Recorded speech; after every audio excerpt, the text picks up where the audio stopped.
Sa curfew at iba pang ordinansa sa Maynila. Narito report ni Mav Gonzales.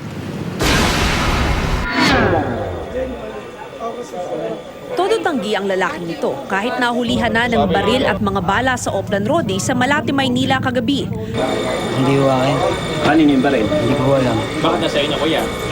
Wala ko sa akin. Ayon sa mga taga-barangay, nireport daw sa kanila ng mga residente ang sospek dahil nakabonet ito at nagsisisigaw sa kalsada. Maya-maya pa, umami ng sospek na nagtatago siya sa mga pulis. Oo, nakabuan ito ako. Tinatakpan ko lang yung mukha ko. Bakit mo tinatakpan yung mukha? Kasi baka mahuli ako ng mga pulis eh. Bakit ka nila hulihin? Bakit? Bakit ka nila hulihin?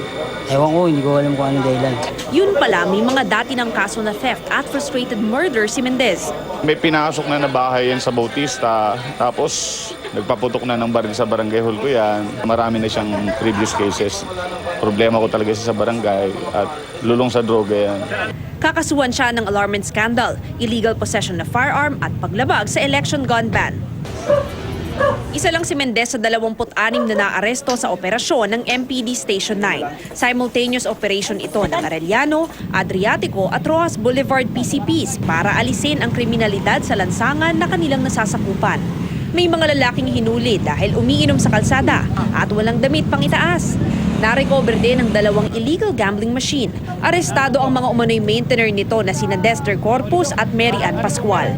Kasama rin sa hinuli ang magkaibigang ito dahil walang lisensya at walang suot na helmet. 8 menor de edad naman ang dinampot dahil sa paglabag sa curfew. Linggo-linggo ang operasyon sa Malate at pakonti raw ng pakonti ang mga nahuhuli ng mga otoridad. Ang target natin ay wala na tayong mahuli. Para sa akin siguro, yun ang successful natin na operation. Yung wala na tayong mga nahuling nagiinom, wala na mga nahuling nakahubad, wala na rin tayong mahuling mga minors. Mav Gonzales, GMA News.